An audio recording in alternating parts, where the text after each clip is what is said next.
From WFSB, this is an Eyewitness News Update.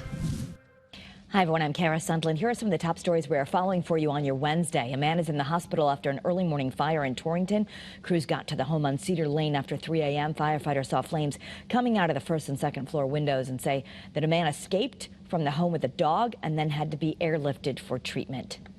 State Attorney General William Tong is taking action against former West Haven housing specialist who's admitted to fraud. Tong is suing to revoke or reduce John Bernardo's pension. Bernardo was a firefighter in New Haven and an investigator in the fire marshal's office, so he does get that annual pension.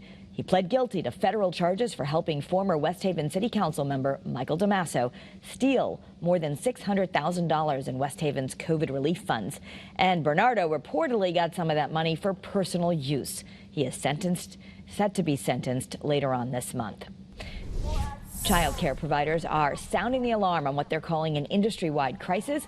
They've rallied all across the state saying despite waiting lists of children, some child care programs are just too short-staffed to keep the doors open. They say they need more funding, and Governor Lamont's budget proposal is just not enough to fix the problem.